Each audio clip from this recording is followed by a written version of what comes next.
Olá, eu sou Leonardo Bortoleto, você está no Itatiaia Negócios Cast, canal e oportunidade feito pelo Grupo Itatiaia para poder levar a você o mundo dos negócios de maneira simplificada. Hoje aqui comigo, Bruno Ligório, que é presidente do CICEPOT, o Sindicato da Construção Pesada, é também sócio fundador da Bali Construtora. Seja bem-vindo, Bruno.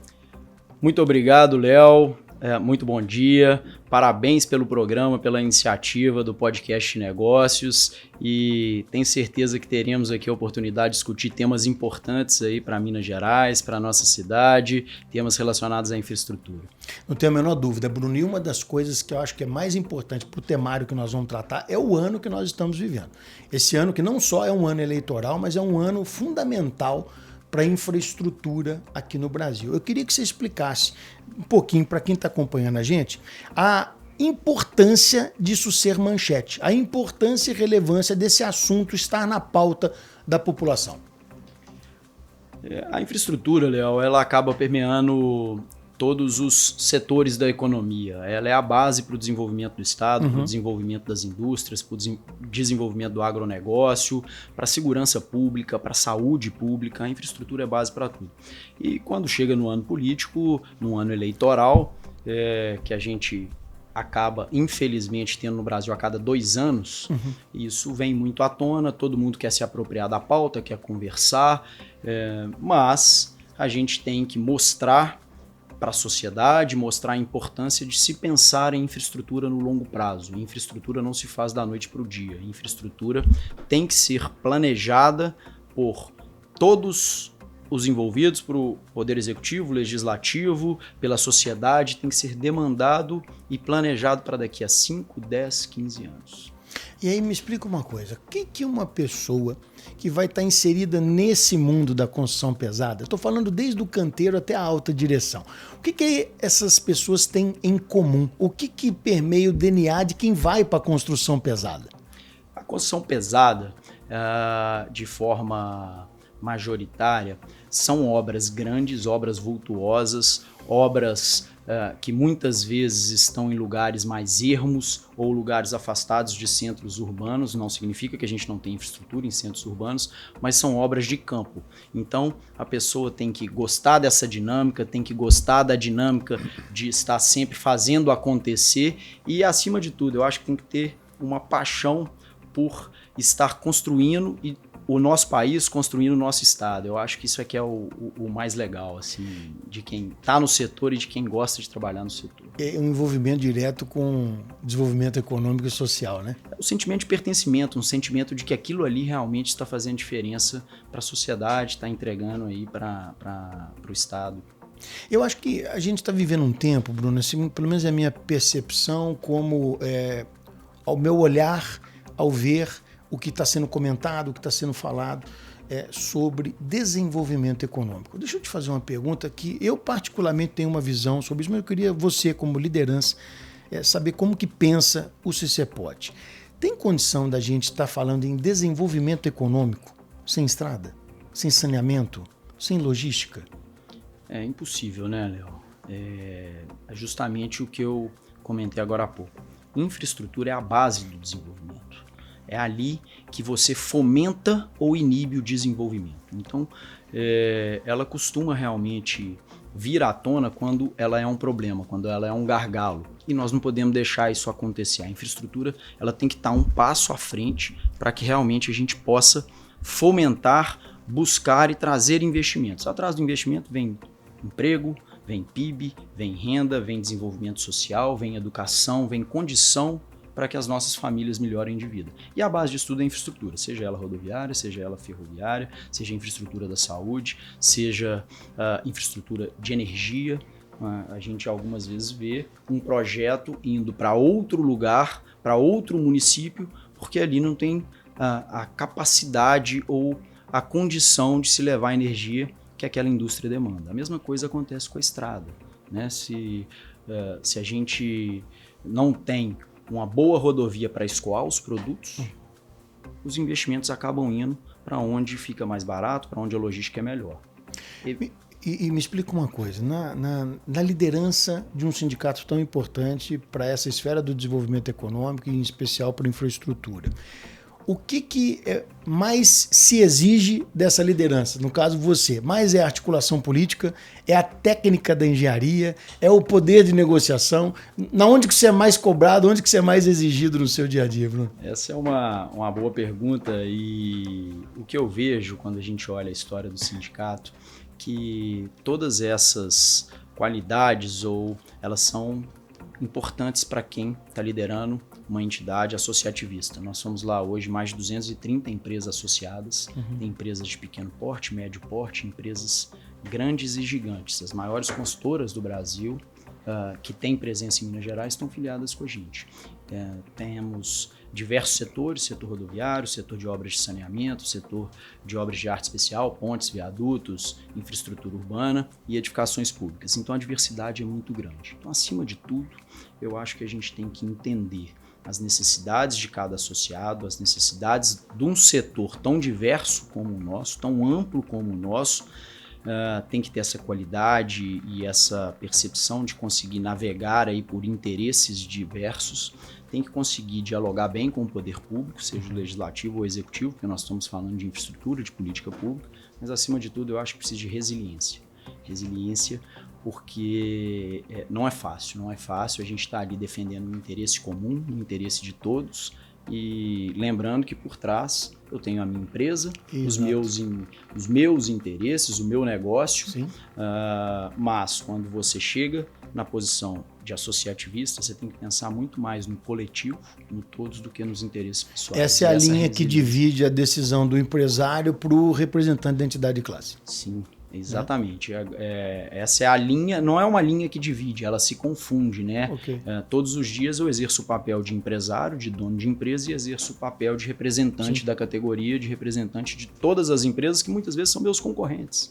Isso é interessante porque mas a gente vê a concorrência sempre como uma boa coisa. Nós somos, acima de tudo, estamos no mesmo mercado, no mesmo setor e contribuindo para o país. Então, a concorrência ela existe, evidente que ela existe, mas ela tem que ser saudável, ela tem que ser legítima, ela tem que ser direita e é nisso que a gente tem que ter, talvez, esse jeito e essa articulação para conseguir navegar e, como eu disse, resiliência e tranquilidade para colocar os interesses da entidade e do coletivo acima do pessoal. Na cadeira onde você está, na liderança do setor, qual a decisão mais difícil até hoje? Foram algumas, né? Algumas decisões difíceis ao longo do caminho.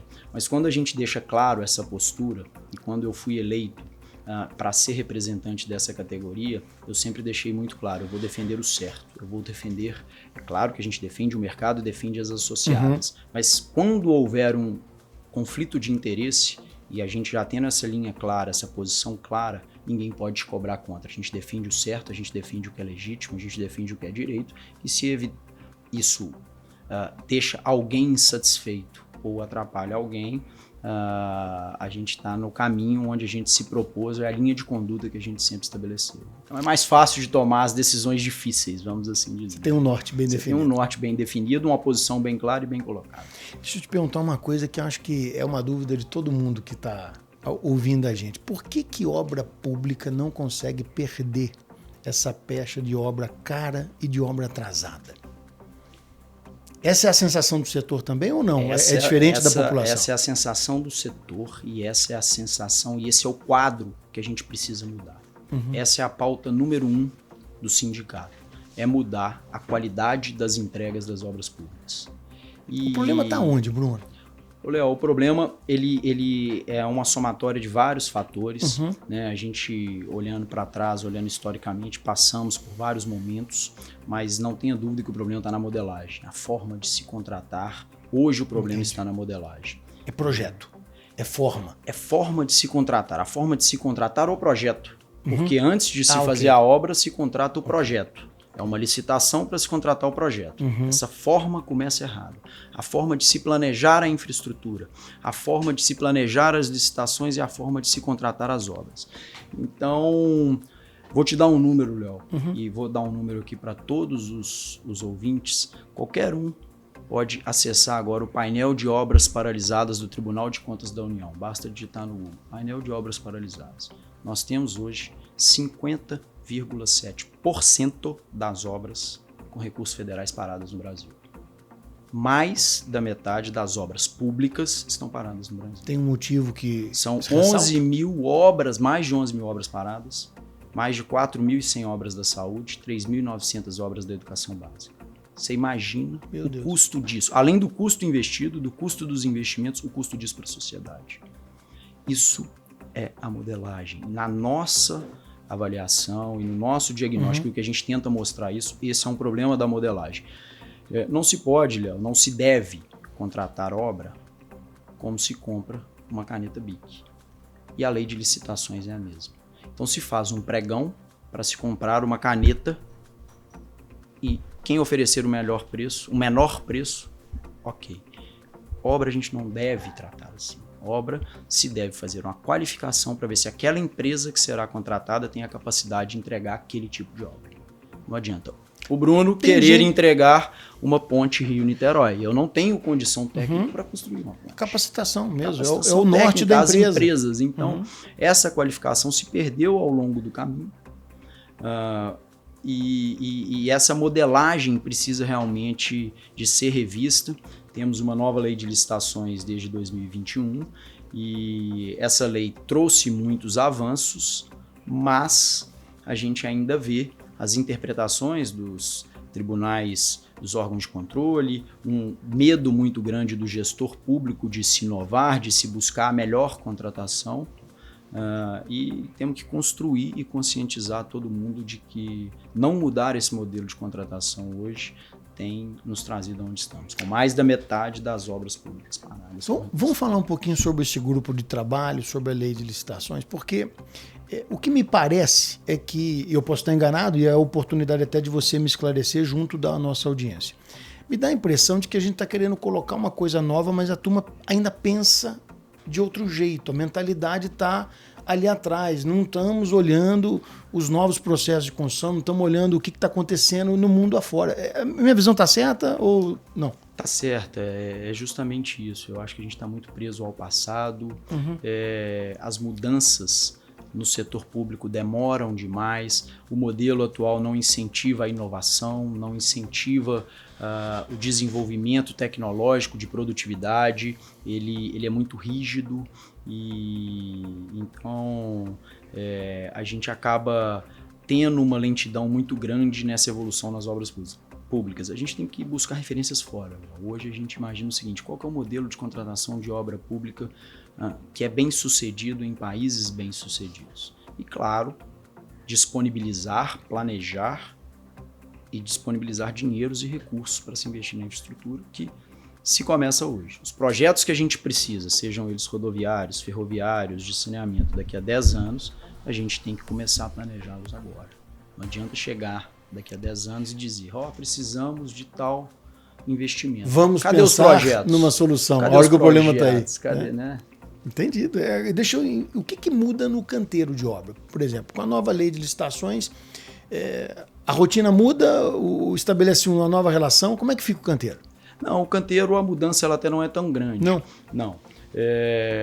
A lei de licitações antiga, um determinado gestor público, um determinado projeto de intenção do estado ou do município, falava, preciso construir uma rodovia nova. Então eu vou, primeiro, licitar os estudos ambientais e o projeto. Então ele faz uma licitação para uma empresa de engenharia, uma empresa técnica, fazer esses estudos, encontrar o melhor traçado, ver o que tem de problemas ambientais no caminho e se faz um projeto de engenharia. Com esse projeto pronto, se parte para a segunda fase, que é a licitação da obra. Esse ciclo é demorado. A preparação de uma licitação de um projeto, no mínimo 1 ano e meio, a execução de um projeto, 2, 3, 4 anos, dependendo. Depois, a gente, com o projeto pronto, parte para a licitação da obra, mais 6 meses, 1 ano de planejamento da licitação até se contratar. Qual que é o problema do Brasil? Nenhum gestor público, nenhum governante quer licitar e contratar projetos para deixar que o outro faça a obra e para que o outro entregue a obra no outro mandato. Todo mundo tenta encaixar aquilo no seu mandato, atropela todas as etapas e muitas vezes mal planejadas, corridas com empresas contratadas de baixa qualificação, que é o grande problema. Aí o projeto sai mal feito, ele entrega este projeto para a construtora que vai fazer, o projeto está todo furado, a construtora orçou aquele projeto, que são as informações que ela recebeu durante a licitação, é claro que ela visitou, ela acompanhou, mas você precisa de sondagem, você precisa de elementos técnicos, e muitas vezes aquilo está furado. E aí chegamos nesse ponto. É a receita do caos. É a receita do caos. É a receita do caos. Hoje, na tua visão, a nova lei de licitações, ela protege mais o interesse público? Ficou melhor para o Estado? Da forma que está posta? Apesar de ainda com muitos problemas, a gente participou muito da discussão da lei na Câmara, no Senado, foi ali entre 2018 e 2021, até ela ser realmente oficializada e sancionada. Ela traz muitas inovações e muitas coisas positivas que podem ser usadas, muitos bons recursos. Mas o gestor público, ele sofreu uma caça às bruxas muito grande. Você já ouviu falar do apagão das canetas? Sem dúvida. Né? O apagão das canetas é um dos grandes problemas que a gente tem. Ninguém tem coragem hoje, né? Ele tem medo de tomar uma decisão. Ou seja, vamos pegar um exemplo prático. Chegamos numa obra que determinada empresa está executando, se identificou uma falha de projeto, que a falha pode acontecer, mesmo com o projeto mais bem feito do mundo, falhas podem acontecer. Sem Todo dúvida. mundo aqui já reformou, já fez uma reforma em casa. Se você for reformar o armário da sua casa, você vai encontrar alguma coisa inesperada. Então, quando isso acontece, o gestor público hoje ele tem medo de tomar a decisão. Olha, identificamos uma falha no projeto, vamos fazer uma alteração de projeto necessária para a gente entregar a obra, mas ele prefere hoje falar o seguinte: não vou assinar, porque eu posso ser questionado lá na frente por alguém, ele não tem a segurança jurídica para assinar, a empresa evidentemente não vai conseguir concluir aquela obra por conta das falhas que existem, e ela não tem autorização para seguir com as mudanças sem o gestor público, a obra para. Então a gente precisa criar também esse ambiente de segurança jurídica para o gestor público. Eu defendo isso muito e falo isso muito. A gente precisa que o gestor público, desde que ele não tenha a intenção, o dolo para cometer uma irregularidade, mas errar, todo mundo pode errar.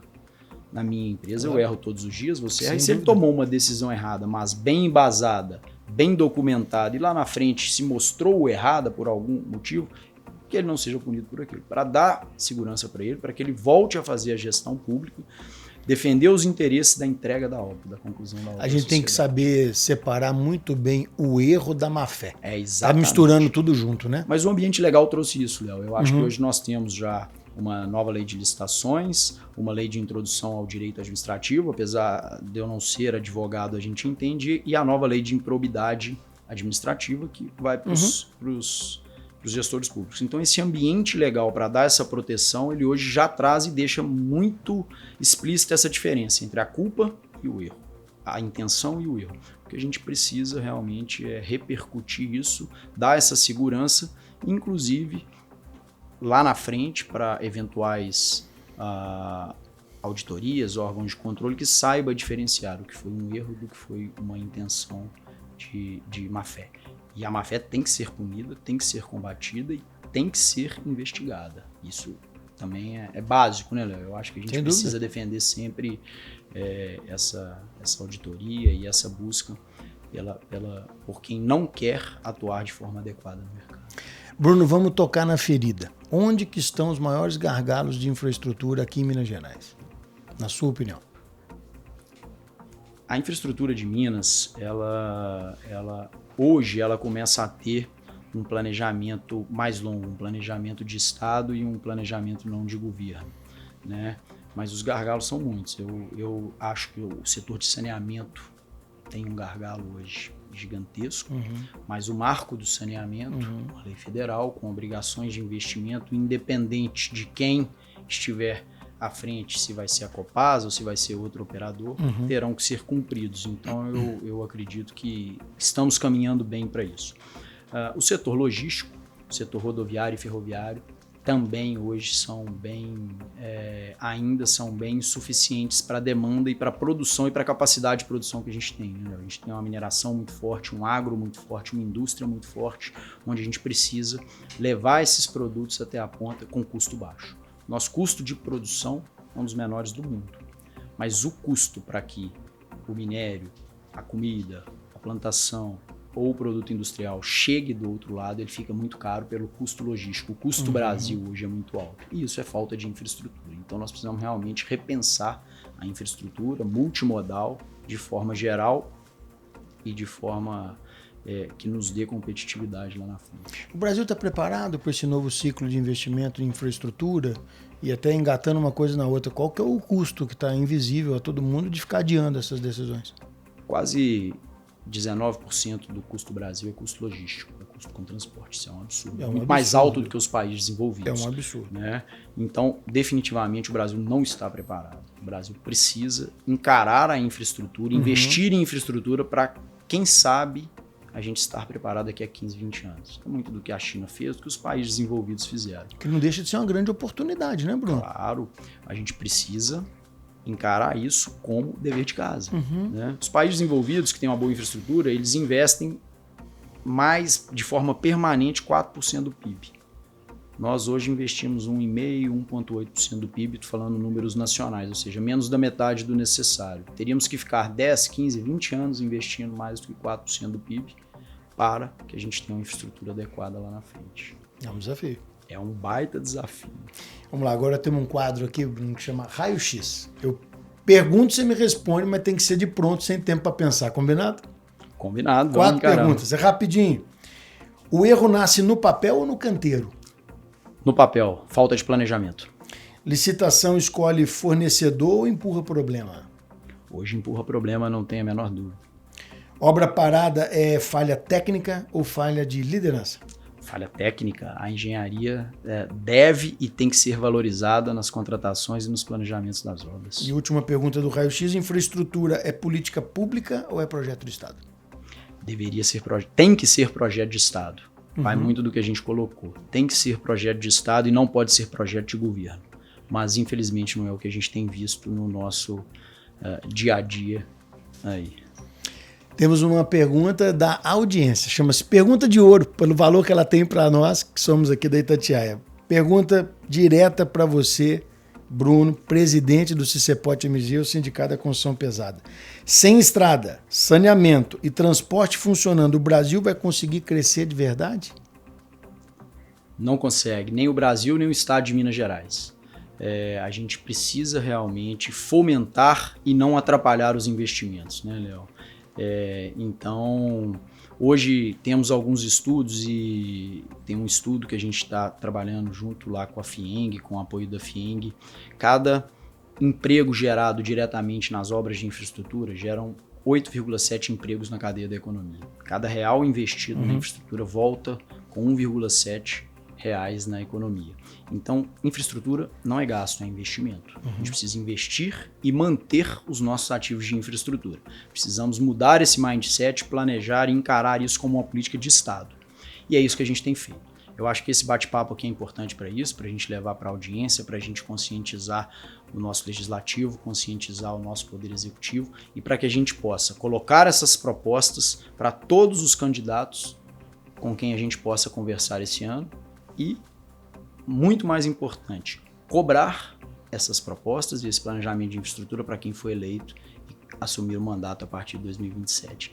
Esse é um papel que o Cicepote tem desempenhado, tem feito, e parabéns por estar fomentando essa discussão no Itatiaia Negócios. Pergunta da audiência é sempre boa, vou te fazer mais uma, tá bom? Aqui, ó. Por que tanta obra começa e não termina? Onde é que o processo trava de verdade? Bom, essa pergunta veio em cima do número que realmente assusta, né? 50% de obra parada não é para qualquer um, né? Perceptível, né, Bruno? Perceptível, é um problema que chega, esse sim chega no dia a dia das pessoas, no dia a dia das famílias e da nossa sociedade. Léo, e é isso, é encarar obras como serviços comuns. Isso é um baita problema, é se encarar as licitações de projeto e as licitações de obra, a compra da infraestrutura pelo Estado como uma coisa comum. É não se qualificar adequadamente, e veja bem, o qualificar não significa pagar mais ou se pagar um sobrepreço. A gente tem que deixar isso muito claro. Se qualificar é deixar de disputar e conseguir a menor proposta dentre aqueles que têm a qualificação para fazer a obra. No bloco Responde aí, chefe, tem pergunta para você do Sérgio Cavalieri, presidente do Grupo Azamar. Confere. Bruno, eu acho que é uma curiosidade que todos nós teremos, não só aqui como empresários, mas como mineiros, de quais são os trabalhos, as propostas para o CICEPOT conseguir superar o grande desafio da infraestrutura, principalmente no nosso estado de Minas Gerais, que é um estado tão grande, com uma produção robusta, e como podemos melhorar toda essa infraestrutura que até hoje fica muito aquém das nossas necessidades. Sérgio, obrigado pela pergunta, parabéns pela pergunta, né? Isso mostra realmente que é uma pergunta de quem está preocupado com o nosso setor, está preocupado com o nosso estado e com o nosso país. E esse grande desafio nós temos atuado em algumas frentes. Primeiro, trazendo a discussão da infraestrutura como tema central para o desenvolvimento da indústria, o desenvolvimento do agro, o desenvolvimento da mineração, o desenvolvimento do mercado imobiliário. A infraestrutura ela é a base para fomentar isso tudo. Então a gente tem que trazer todos para a mesa para que a gente possa realmente construir projetos de longo prazo.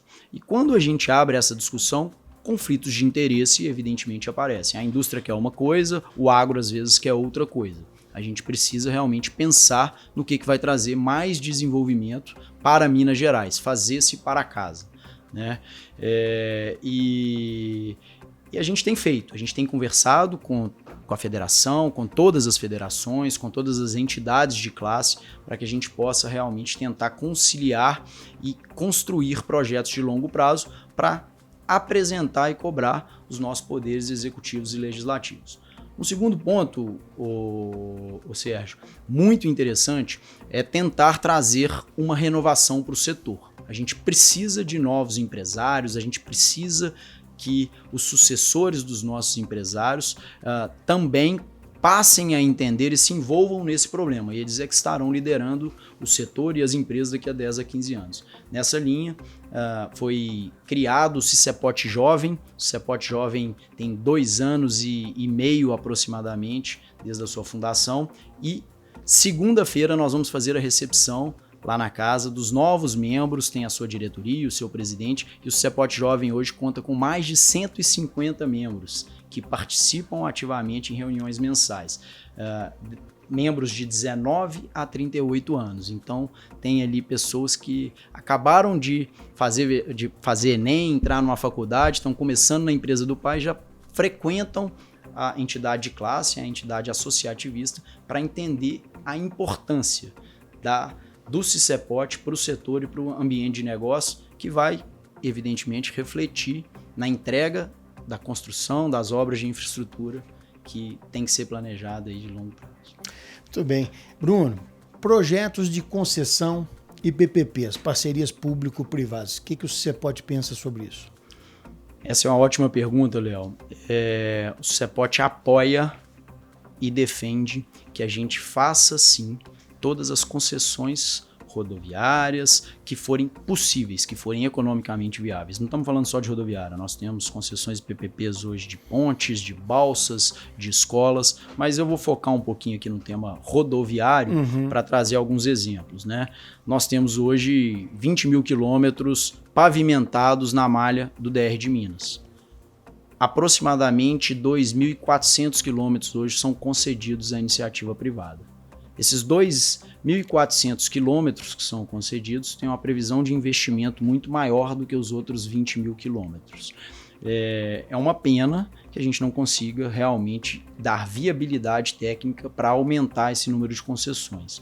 Então, a gente defende, a gente entende essa importância para que os poucos recursos do Estado que sobram possam ser investidos naquelas rodovias que não são concedidas. Então, é claro que a modelagem deve ser discutida com todos os envolvidos, com os municípios envolvidos, com quem usa a rodovia, mas a gente defende porque a gente vê, olhando para trás e pesquisando e entendendo a história, que os estados que têm rodovias concedidas, e o grande exemplo é o estado de São Paulo, que fez um grande programa de concessões na década de 90, se desenvolveu muito mais. Os municípios que são cortados pelas rodovias concedidas se desenvolveram muito mais do que os municípios que não têm as rodovias concedidas. Então,